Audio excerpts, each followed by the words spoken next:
pas mal d'objets africains dans le restaurant. Et il y avait un bouclier du Cameroun qui était là, placé à l'intérieur. Et c'est vrai que l'incendie s'est arrêté à ce niveau-là.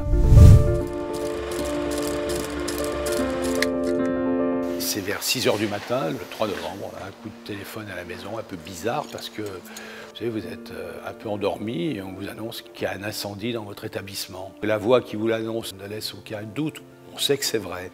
Mais dès que je raccroche le téléphone, avant de m'habiller, je commence à avoir le doute. Je me dis, c'est pas possible, quoi. Ça peut pas arriver. Et pourquoi moi?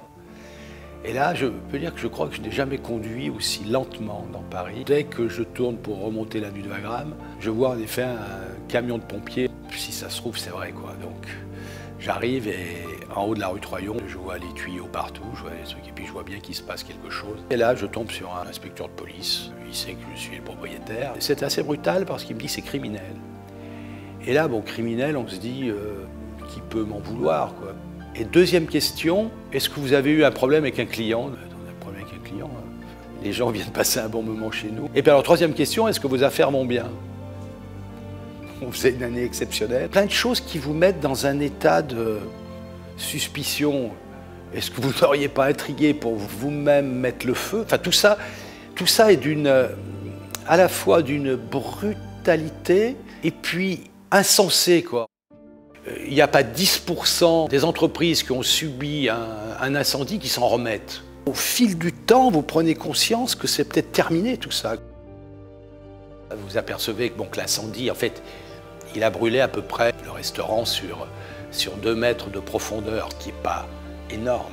Mais très vite, j'ai pris conscience qu'il fallait tout refaire parce que la suie s'était déposée sur tous les tissus, que la température élevée avait fait fondre pratiquement tous les câbles électriques. L'odeur de fumée était dans les conduits d'air conditionné et tout ça. Il y avait pas mal d'objets africains dans le restaurant et il y avait un bouclier du Cameroun qui était là, placé à l'intérieur.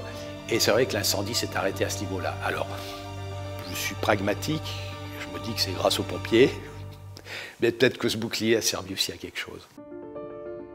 J'étais blessé, mais putain, je ne vais pas me laisser abattre. Et je me suis aperçu que c'était très vite contagieux. On avait fait des travaux quelques mois avant de transformation et toutes ces entreprises qui étaient intervenues quelques semaines avant ont été touchées par l'événement et il y a eu une énergie qui s'est mise en place, ouais, de solidarité et de volonté de ne pas m'abandonner. Tout le monde était touché en fait.